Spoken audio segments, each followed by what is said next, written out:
I didn't have a job, I didn't have any money, I didn't know what I was going to do. You'll get to a point, if you don't talk about it, you will get to a point when, you know, the worst will happen to you. Every single reality person that I know in this industry can't pay their rent. Because of course, to make good telly, they're going to show the bits where they come out worst.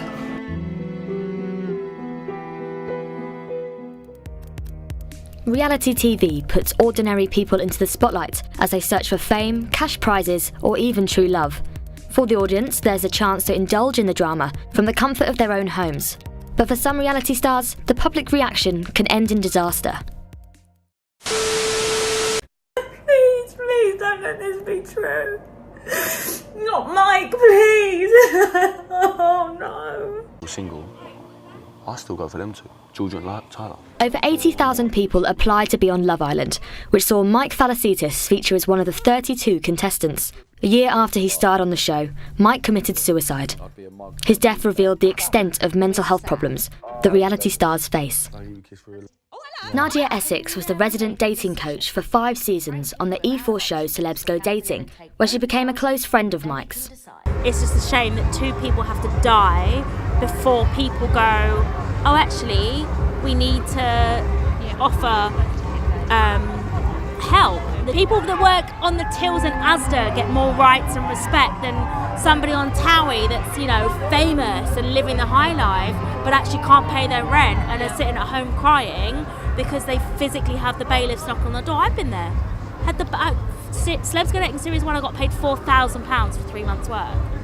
Couldn't pay my rent. It's reunion day! I'm about to head off to go to the train station to go to London for the reunion on... Ellisha-Jade joined the Love Island cast to find romance, but she ended up falling out of love with herself. She left her business behind to star on the hit ITV2 show for only 3 days. She now makes an income through her lifestyle blog, The Southampton Girl, but the pressure to rebuild her life has been a struggle.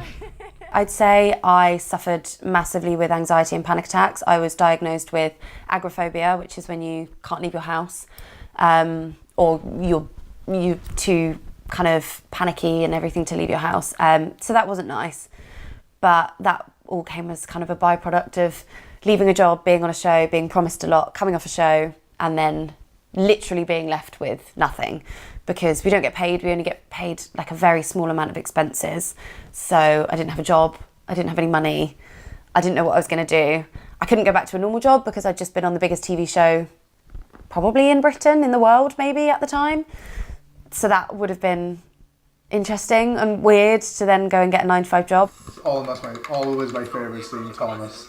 No matter how long you're in the spotlight for, the effects of becoming an overnight celebrity are the same.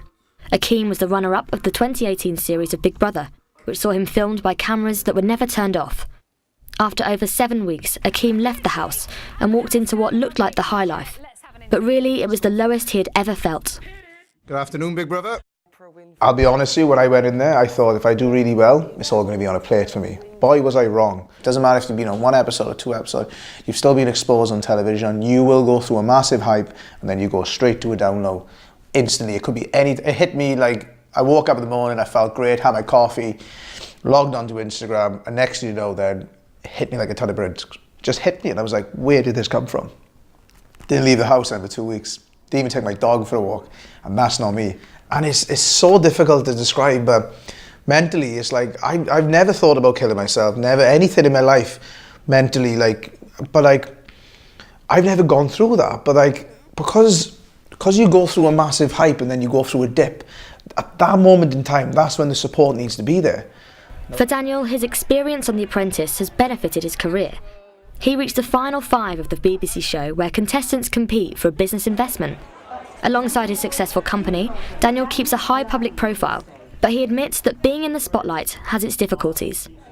After being on a TV show, it's very difficult. I feel like the show are there, they're designed to build you up, but they don't really prepare you for the down. So they prepare you for this fame and you go from 0 to hero, but they don't prepare you for going from hero back into the normal world, and it's tricky. It was about 47,000. So how come it says on your product page on Amazon, over 1 million sold globally? Obviously, especially the interview part of the process, there were some tricky moments for me. It was tough, you know, you record for hours and hours, and when you see it come out, it's a lot different from how you remember it. And it's tough, but you have to remember that it's a TV programme, and you have to stay focused on your goal, and my goal's always been business. If you stay focused and true to your goal, ultimately I got through it, but it was tough. Bear with. Bear with. Bear with. With a career in TV and film spanning over 20 years, Sally Phillips understands the pressure that being a celebrity brings. In 2019, Sally created a documentary about Down syndrome for the BBC. Her personal connection with the subject left her needing more support that she didn't receive. Well, I think that the culture of reality TV is a bit grim, to be honest. I was just kind of thrown out. I didn't get any help from the BBC dealing with the trolling and the internet backlash to that. And it was quite traumatic. I hid under a blanket. My mate crocheted me a blanket, and I hid under that for a couple of weeks, I'd say. Ex on the Beach takes what would be an awkward encounter for anyone during their private lives and puts into the spotlight for the public to see. But all is not what it seems. Just fucking say it, bitch! You're used as a pawn in their chess game.